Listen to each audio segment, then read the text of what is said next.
আজ আমি রান্না করব ডিম কচু। আরে বাস, নামটা শুনে চমকে গেলে নাকি? চমকে যাওয়ার কিছুই নেই।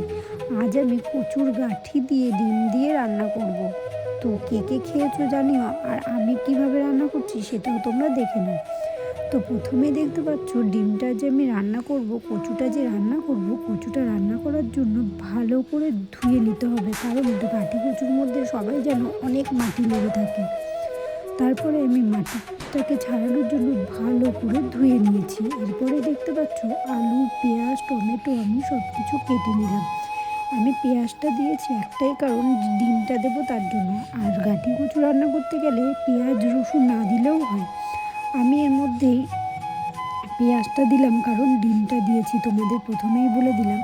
আর আলু আর ডিমটাকে আমি ভালো করে এবার একটু হালকা গরম জলের মধ্যে দিয়ে নুন দিয়ে সেদ্ধ করে নেব। আর মশলা করার জন্য দেখতেই পেলে আদা, পেঁয়াজ আর কাঁচা লঙ্কা, আর আমি জিরে দেবো, আর কিছুই দেবো না। এবার আমি গাঁঠি কচুটা সেদ্ধ হয়ে যাওয়ার পর আস্তে আস্তে গাঁঠি কচুগুলোকে সেদ্ধ করে নিয়েছি। দেখতেই পাচ্ছ ডিমটা ছুলতে গিয়ে আমার হাতে কী হারে ছ্যাঁকা লাগছে। কী করবো, তাড়াতাড়ি রান্না করতে হবে। তো ডিমটাকে সেদ্ধ হয়ে গেছে। আমি তো ডিম তো ছুলেছি ঠিক আছে, কিন্তু হাফ ডিম আমি ভেঙেই দিয়েছি। কী আর করা যাবে, ভেঙে গেলেও সে তো রান্না করতেই হবে।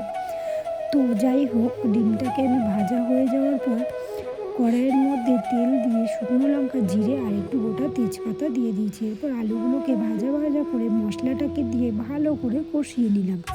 তারপরে পাশে কেটে রাখা টমেটোটাকেও অ্যাড করে দিলাম। তারপরে ভালো করে নুন, হলুদ, সামান্য চিনি দিয়ে স্বাদ মতো এবার আমি ভালো করে কষাতে থাকবো। এখন আমি ডিম কচুটা দেবো না, একটু লেটে দিয়েছি, কারণ কচুটা তো দেখতেই পেয়েছো একদম গলে গেছে। কচুটা দেওয়ার পরে একটু নাড়াচাড়া করে ভালো করে পাশে আমি গরম জল করে রেখেছিলাম, গরম জলটা আমি দিয়ে দিলাম। আর ভাজা ডিমটাকেও দিয়ে দিয়েছি।